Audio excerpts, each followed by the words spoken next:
Hi guys, today I'm going to be talking about the coastal community issues found in Hawaii, but also to narrow this down more, I'm specifically going to be talking about ecotourism.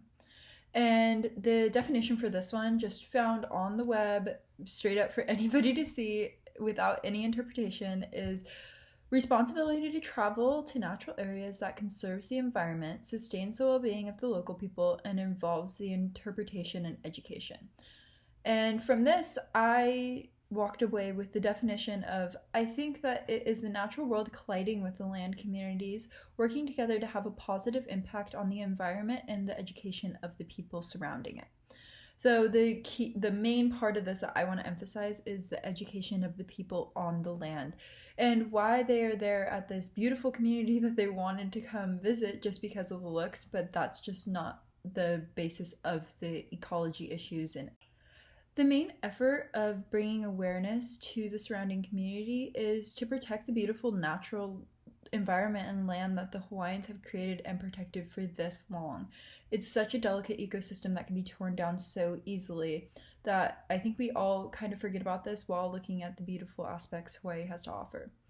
The first time that I experienced this on Oahu was actually at Hanauma Bay. I was there visiting my first time on the island on East Side, and before being allowed to go down into the beautiful cove, is that you had to sit down and watch a 10-minute video, an informational course that told you about all of the species that are found there, history on the land, what to expect once you get down there, and how to protect their reefs, because this is the main focal point of bringing the tourists there, is the beautiful reefs, the beautiful views, and the water. And the reason for this video is to educate the tourist about how delicate the ecosystem is surrounding our oceans, and that it's the experience being able to see the ocean communities in movement and being able to have the opportunity of looking at this. Ecotourism is used as an effort program to bring the wildlife conservation and the communities together, bind them, try to make the efforts to combine two things that normally wouldn't naturally be together, unless the humans obviously come in and interact with the ocean community, which is happening a lot now because we need to intervene with all the bad things that we've done to it. And this effort can help build the physical, social, and behavioral issues between the communities and the coastal communities as well. This is an effort to bring awareness and respect to the land and what has been built there and what the Hawaiians are protecting. The effort is to bring cultural awareness and respect to the land of what has been protected by the going generations on and on over the years, and how they've kept this community so beautiful and kept so many of its native creatures alive. I am actually in another class, and it is talking about the wildlife ecology found on Oahu, and we are making efforts to create plans on making things not go extinct. And this is part of the ecotourism, what people come to see. You never see these animals anywhere else, and nor if they go extinct will you see them again. So that is why when tourism comes in, it brings money to the community, and that is put straight back into keeping the environment beautiful, keeping people coming and what they love to see. The funds from ecotourism can be put towards the conservation efforts on the land.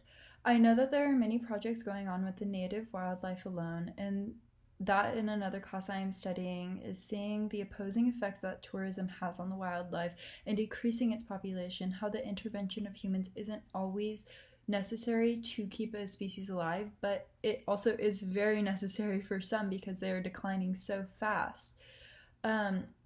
It's not a huge problem that it should halt tourism completely, but it needs to be looked at with a serious outlook, knowing that this could develop from an educated tourist abusing the land, abusing their powers of being able to see this beautiful, beautiful land.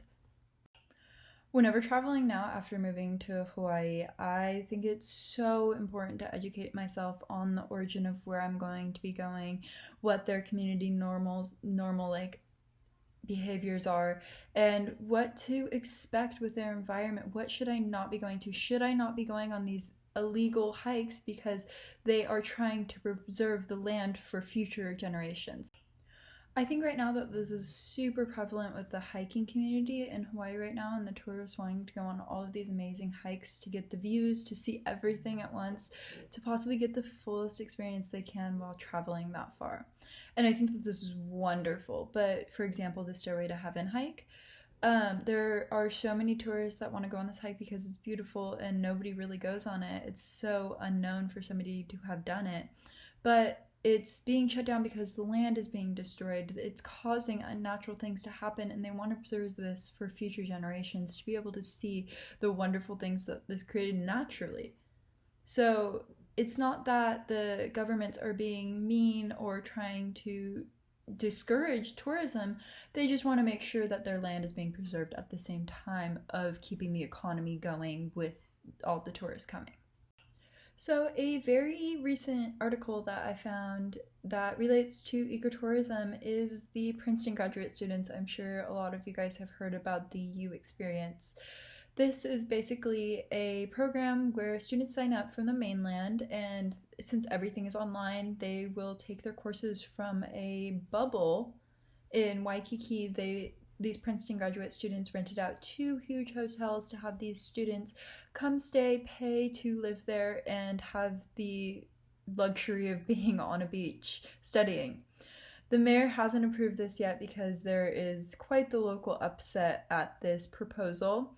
And it's basically marketing kids to come and live in paradise for a little bit. That's the only draw, and that's the educational experience that they're coming in with, the mindset that they're coming in with. We need to get the full experience of the island before we leave because we're studying here.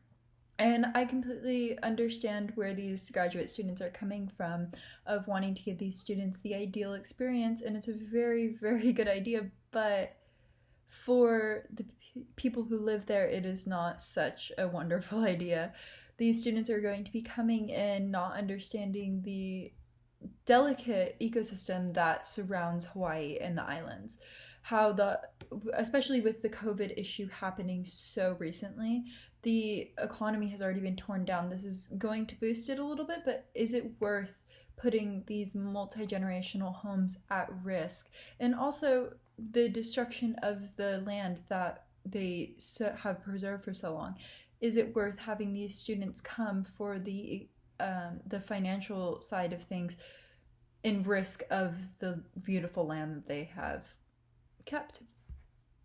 So the discussion question that I proposed to you guys after explaining what ecotourism is and everything is based on the current event. Do you think that this is a good idea? Do you think that this will boost the economy? Is it worth putting everything at risk for this to happen? And would you do it? Would you join in on this experience not having knowledge of the upset that it is causing in the community?